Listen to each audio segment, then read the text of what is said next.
Энэ кино хоёр эрэгтэй хүүхэд хин нэгнээс зүгтж буй метр зураглаар эхлэх ба хоёр хүүгийн арай ах нь бололтой Даниэл гэх нэртэй хүү Алекс гэх нэртэй дүүгээ ханын шүүгэн дүлдээж нунгутаа үргэлжлүүлэн байшингийн коридороор алхаж яваад нум сумны суманд нь оногдож шархагдсан Чарлз гэх нэртэй өөрийг нь таньдаг ах хүүтэй тааралддаг. Тэгээд шархсан Чарлз Даниэлээс аль бахта туслаараа гэж гуйсан чинь Даниэл гинэтхэн би тэрнийг олж оглоо гэж орилоод Чарлзыг агнж байсан баахан хүмүүсийг дуудаад Чарлзыг бариулчихдаг. Ер нь бол Чарлзыг алуулуулчихдаг гэсэн үг. Харин үүний дараа киноны зин солигдож цаг хугацааны үсрэлтийг хийж саяны болж өнгөрсөн үйл явдлаас хойш аль хэдийн 30 жил өнгөрч киноны ихэнх үед гарч байсан ах дүү хоёрын дүүн болох Алекс өөрийнхөө сүд бүсгүй болох Грейс гэх нэртэй бүсгүйг гэрийнхэнтэйгээ танилцуулахаар өнөөх 30 жилийн өмнө Чарлзыг нуусмаар харваж алсан үеийн орд харш шиг эдлэндээ дагуулж ирээд гэр бүлийнхнийхээ өмнө бяцхан хормын зан үлийг үлддэг. Ингээд өрөөнд нь хосуудыг өрөөндөө амарцгааж байтал сүйт залуугийн авгагч болох Хелен гэх нэртэй ани хосуудыг гэр бүлийн яралтай хуралд оролцохыг шаардаж дуудаад хосуудыг ирсний дараа Алексийн аав болох Тони гэх нэртэй эрхэм сүйт бүсгүй Грейсэд гэр бүлийнхээ нэгэн нууцыг ярьж өгдөг. Тэр нууц нь одоогоос хичнээн жилийн өмнө нэмдээ. Алексийн аавынх нь өвөөгийнх нь өвөө нь үнэхээр ядуу тарчиг амьдралтай байж байгаад нэг удаа усан завин дээр нэгэн баян хүнтэй таарсан чинь нөгөө хүн нь нэг оньсон тоглоом гаргаж ирснэ. Чи энэ оньсон тоглоомны учрыг нь олох юм бол би чамд ирэх мэдэл алдар нэр хүнд гэд хүссэн бүхнийг чи өгье гэж хэлсэн чинь эдний өвөөгийнх нь өвөө нь тэр үедээ оньсон тоглоомных нь учрыг олж чадсан учраас тэр их ирэх мэдэл эд баялаг үр хүүхдүүдэд нь өнөөдрийг хүртэл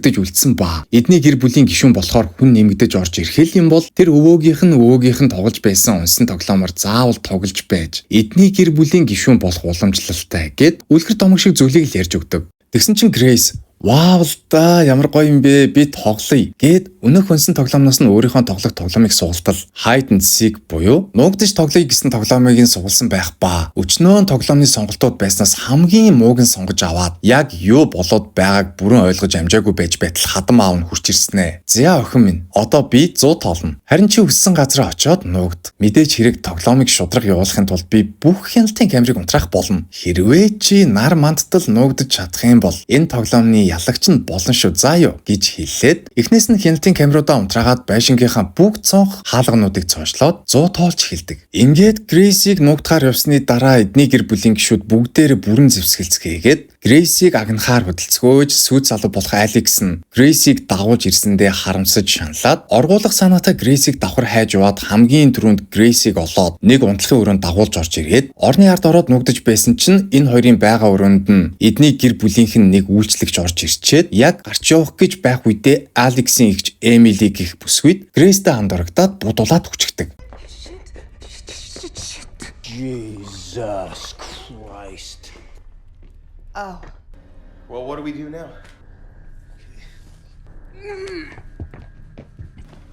Here, don't move.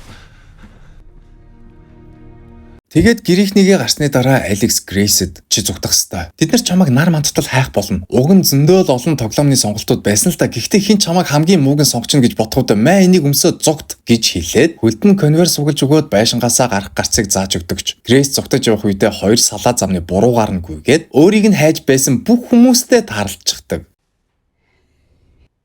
Founder.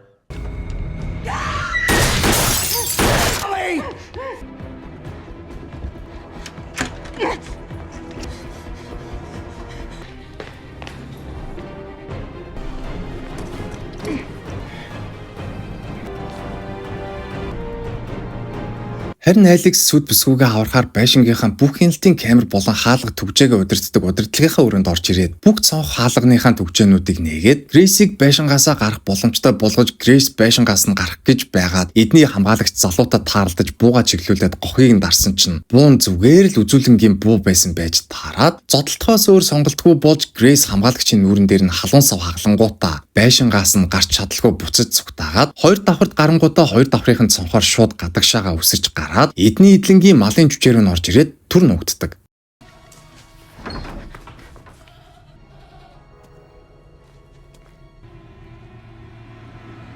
Oh, thank God, I'm really scared.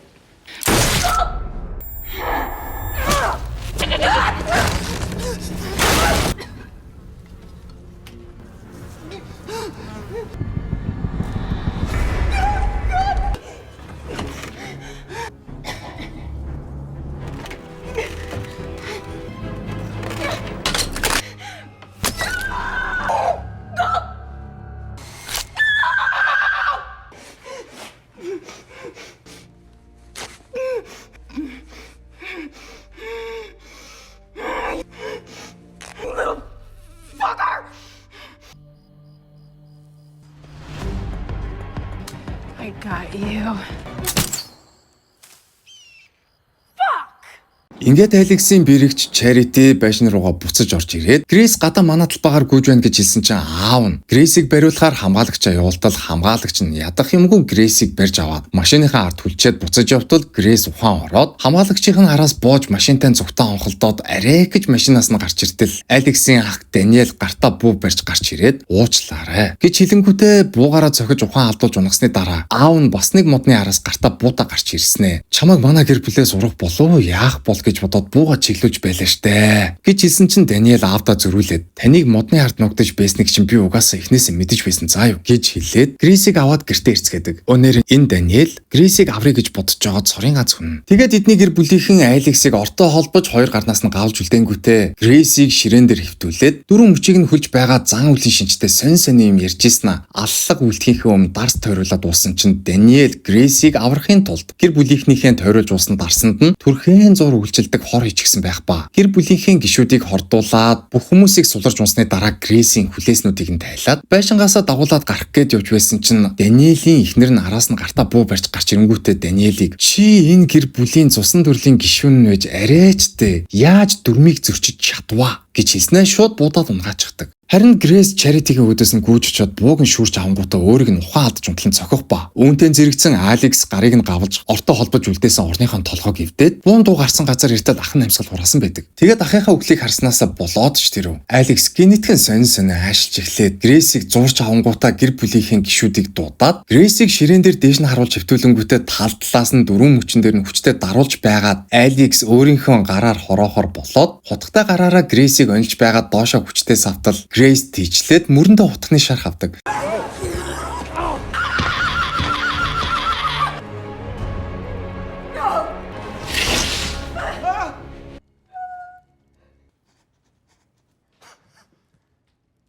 Nothing's happening. Fucking knew it. It's all bullshit.